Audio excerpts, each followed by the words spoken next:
Hi dear student, मैं दीपक कुमार प्रगत coaching classes के यूट्यूब चैनल पर आपका स्वागत करते हैं। डियर स्टूडेंट, यह वीडियो क्लास 11 के लिए है जिसमें हमने लिया है प्रश्नावली 1E सेट पढ़ रहे हैं समुच्चय, और यह समुच्चय का पार्ट नंबर 21 है।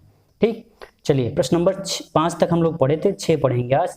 प्रश्न नंबर 6 है, यदि U इक्वल टू, U मतलब समष्टि समुच्चय universal set, U equal to 1 2 3 4 5 6 7 8 9 10 तथा A इक्वल टू, ये डैश नहीं है भैया, A है, A इक्वल टू 1 2 3 4 5 तथा B इक्वल टू 2 3 5 7 तथा C इक्वल टू समुच्चय C इक्वल टू 4 5 6 7, तो ज्ञात करो A। देखिए इसमें कितने ऑप्शन दिए गए हैं, 1 2 3 4, ये सब ऑप्शन है। A में है A डैश, B सेकंड में निकालना है B डैश, थर्ड में C डैश, और फोर्थ में A माइनस B, फिफ्थ में A माइनस C, और 6 में छठा ऑप्शन है B माइनस A, सातवां है B माइनस C, और 8वां ऑप्शन है C माइनस B।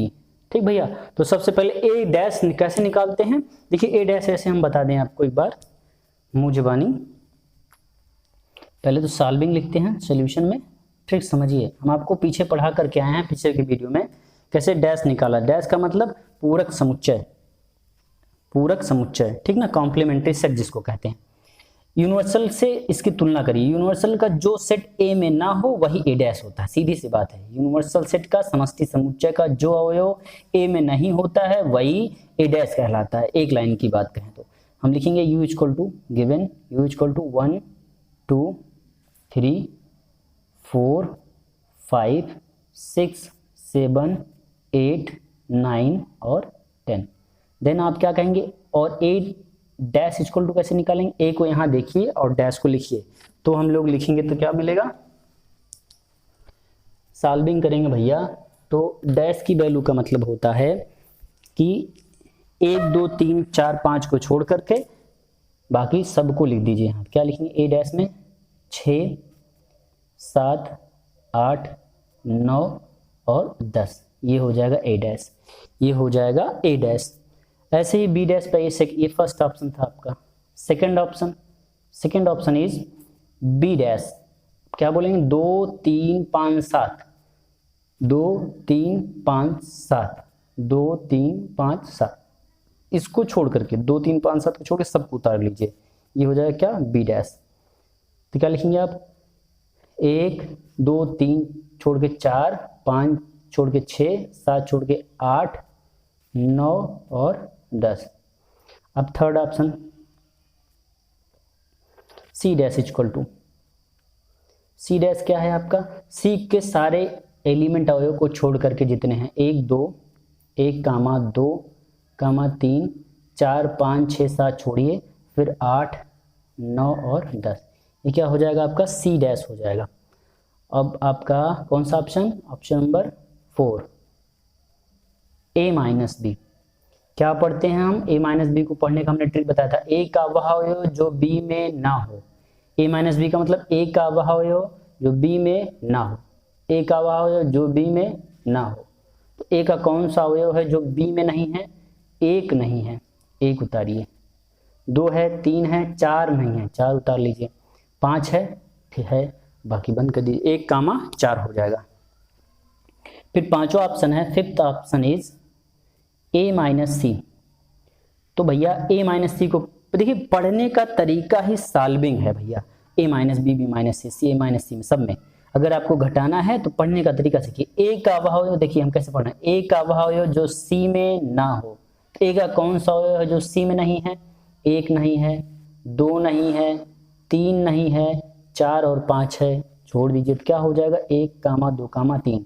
छठा ऑप्शन पे, सिक्स ऑप्शन छठा ऑप्शन है B minus A, B minus A।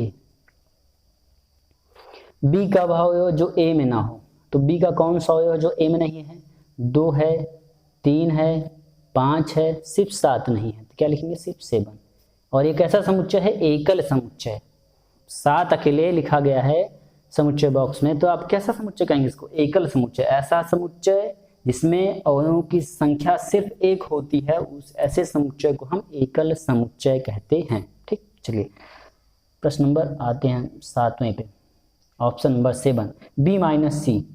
देखिए भैया हम इसको एक एक लाइन में कर रहे हैं ट्रिक से, ज़्यादा समय नहीं लेना है, बहुत बड़ा नहीं है ये ऑप्शन, छोटा छोटा सा ही है।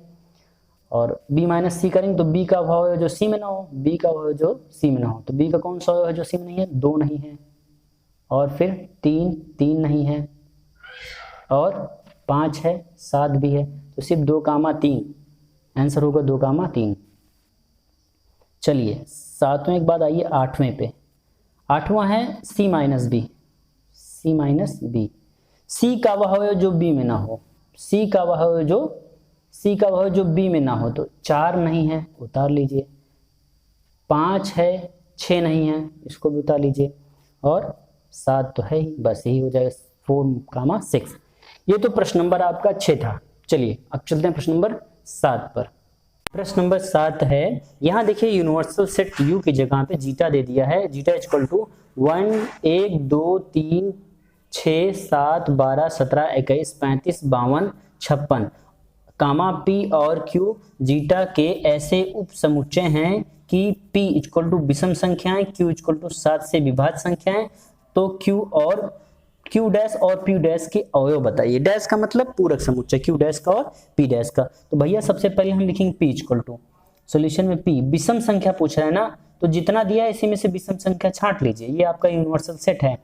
तो विषम संख्या में होगा 1 3 7 17 21 और 35, ये विषम संख्या होंगे जिसके पीछे 1 3 5 7 होता है इकाई में, जिसको कहते हैं इकाई में 1 3 5 7, ये सब विषम संख्या होंगी।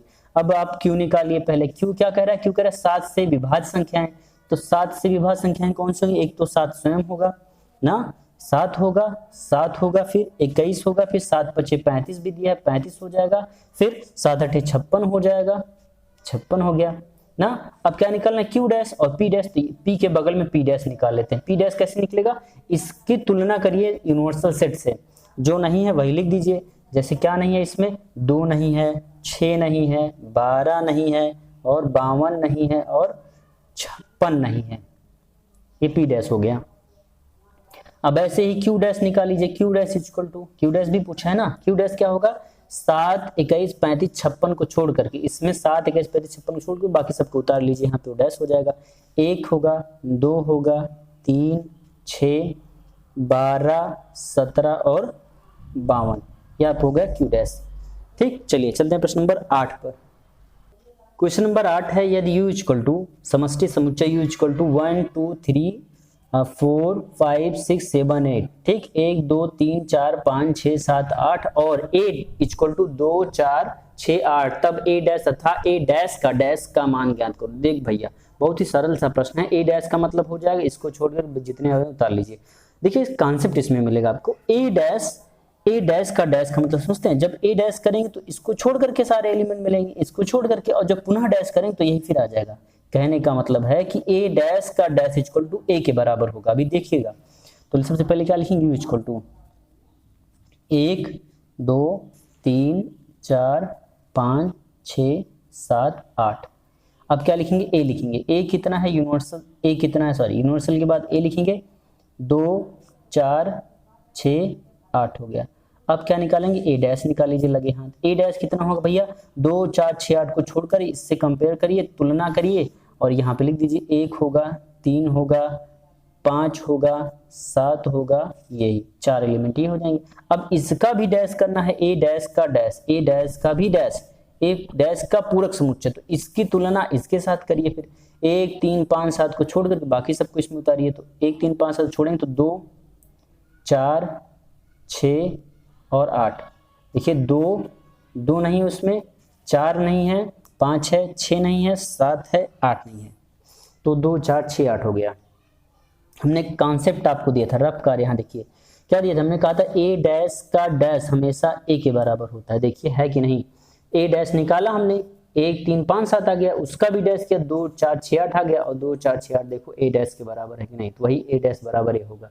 ठीक, ये सवाल में नहीं था, हमने आपको बताया एक्स्ट्रा, आपको इससे भी 2 वैल्यू निकालनी थी, 2 वैल्यू निकाले। ठीक, चलिए चलते हैं प्रश्न नंबर 9 पर।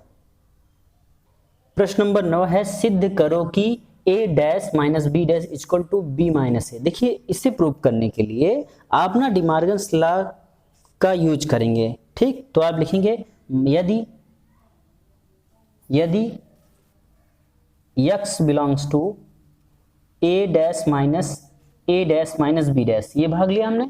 क्या लिखा हमने लिखा यदि x belongs to A dash minus B dash, तो आप क्या लिखेंगे इसको, तो x belongs to A dash तथा माइनस है तो क्या लिखेंगे तथा x belongs to B dash equal to x अवयव नहीं होगा फिर a का तथा x अवयव देखिए एक हमने ये माइनस है ना बेटा, तो यहाँ पे डज नॉट लगेगा, क्यों, क्योंकि आगे माइनस लगा, डज नॉट होगा, तो x बिलोंग करेगा किसमें, b में। फिर समझिएगा कॉन्सेप्ट, फिर से समझते हैं, फिर से x belongs to A dash minus B dash equal to लिखेंगे x belongs to A dash हो गया तथा, अब यहाँ डज नॉट लगा है ना, तो जब इसको इसके साथ ब्रैकेट ओपन करेंगे तो लिखेंगे x does not belongs to B dash, क्योंकि हम फिर से रिवाइज करके ऐसे लिखेंगे तो लिखा जा सके, क्योंकि हमने बताया था नियम, डज नॉट तभी लगता है, डज नॉट बिलोंग्स टू तभी लगेगा जब आगे माइनस होगा। अवयव नहीं है इसका मतलब ए का वह अवयव, देखिए इसको पढ़ेंगे ए डैश का वह अवयव जो बी डैश में ना हो, अगर ए डैश में x है तो बी डैश में x नहीं होगा, तो x does not belongs to A तथा x बिलोंग्स टू बी। फिर आगे लिखेंगे तो इसको ठीक से लिखिए, x बिलोंग्स टू बी तथा x does not belongs to A, ऐसे लिख दीजिए, दोनों चीजें वही हमने लिख दिया। फिर क्या लिखेंगे, फिर इसको लिख सकते हैं x belongs to B minus A. क्या सही लिखा हमने, जरा ट्रिक समझिए, 2 लाइन में ट्रिक है। हाँ देखिए पहले लिखा हमने इस तरह, ये डिफाइन कर लिया, फिर ऐसे लिखा, फिर इसी लाइन को हमने इस तरीके से लिख दिया। अब इसको हम ठीक से लिखेंगे, x बिलोंग्स टू कॉमन लेंगे, x कॉमन लेंगे तो x belongs to B minus A, अगर इसको ब्रैकेट ओपन करेंगे तो ये इस तरीके से लिखा जाएगा, ठीक। अब लिखेंगे, अब उप सबसेट का चिन्ह बनाइए, लिखेंगे b माइनस ए और यहाँ लिखेंगे a dash minus B dash, equation 1 बन जाएगा, ठीक। अब इसी तरीके से हम लोग चलेंगे, लिखेंगे पुनः इक्वेशन 2 लिखेंगे, माना ये पक्ष लेंगे, अब ये वाला पक्ष लिखेंगे, माना x belongs to b minus A equal to x belongs to b तथा x does not belongs to a। सही लिखा इस बार, क्योंकि माइनस लगे आगे तो x इसके साथ आएगा तो अवयव नहीं है a का लिखा जाएगा, ठीक। अब इसको पलट लीजिए, पलटने का मतलब ढंग से लिखिए, क्योंकि हमको a आगे करना है ना इसमें, तो इसको आगे लिख दीजिए। तो लिख सकते हैं कैसे, लिखेंगे x does not belongs to a तथा x अवयव है b का, ठीक। तो जब x अवयव नहीं है a का तो x किसका अवयव है, x अवयव होगा a डैश का तथा x अवयव नहीं होगा b डैश का। फिर तब इसको लिखेंगे कैसे, x कॉमन लेंगे तो लिखेंगे x belongs to a dash minus b dash लिखेंगे, a dash minus b dash लिखेंगे, और इसको हम सबसेट लगाइए, सबसेट लगा के लिखेंगे a dash minus b dash, यहाँ पे लिखे b माइनस a। इक्वेशन कैसा हो जाएगा, second from equation first and second, समीकरण 1 और 2 से, समीकरण 1 व 2 से दोनों क्या हो जाएंगे, equal a dash minus b dash equal to b minus a। ये आपका हो गया प्रूफ, इट्स योर आंसर, ठीक। चलिए चलते हैं प्रश्न नंबर 10 पर। प्रश्न नंबर 10 है, रिक्त समुच्चय में a के लिए सिद्ध कीजिए a डैश का डैश इक्वल टू a। अभी हमने प्रश्न नंबर 8 में यही प्रूव किया था, उसमें हमने क्या लिया था, अवयव लिया था। इसमें बिना अवयव के कैसे प्रूव करेंगे, जैसे अभी हमने प्रश्न नंबर 9 प्रूव किया है, as it is De Morgan's law, ठीक। चलिए शुरू करते हैं, लिखेंगे माना x belongs to a dash का डैश, तो आप क्या लिखेंगे, लिखेंगे implies that x belongs to does not belongs to a dash. अगर a डैश में है तो a डैश में नहीं होगा, a डैश के डैश में है अवयव है तो ये a डैश में नहीं होगा, तो फिर किस में होगा, फिर हम कहेंगे कि तो x अवयव होगा a का, फिर x अवयव होगा a का। तो आप यहाँ समष्टि उप समुच्चय का चिन्ह बनाइए, लिखिए a डैश का a equal to a, equation first. ऐसे ही इक्वेशन सेकंड बनाइए, पुनः माना, लिखेंगे पुनः माना क्या मानेंगे, x belongs to a equal to x does not belongs to a dash, तब किस में होगा, x belongs to a dash का डैश में होगा। फिर जरा समझिएगा, यहाँ पे आपको डिफिनीशन लेनी होगी। डिफिनीशन कैसी डिफिनीशन, अभी हम आपको नोट करवा देते हैं। क्या लिखेंगे आप, यहाँ ऐसे लिख लीजिए, यक्स अवयव है ए डैश का इक्वल टू यक्स अवयव नहीं है ए का। ठीक ठीक, ये हो जाएगा। ठीक, और परिभाषा जो है वो आप जानते ही हैं, तो ये लिखा जाए कैसे, यक्स प्रूफ हो गया ए इक्वल टू ए डैश, तो ए डैश का डैश इक्वल टू ए। अब यहाँ सबसेट का चिन्ह बना दीजिए, इक्वेशन सेकंड बना दीजिए। ये समीकरण 1 तथा 2 से, समीकरण 1 तथा 2 से, समीकरण 1 तथा 2 से ए डैश का डैश इक्वल टू ए। ये प्रश्न नंबर आपका 10 था। आज हमने पढ़ा 10 नंबर तक। ठीक, कहाँ से कहाँ तक, 6, 7, 8, 9, 10, यानी कि 5 क्वेश्चन हमने अटेंड किया है।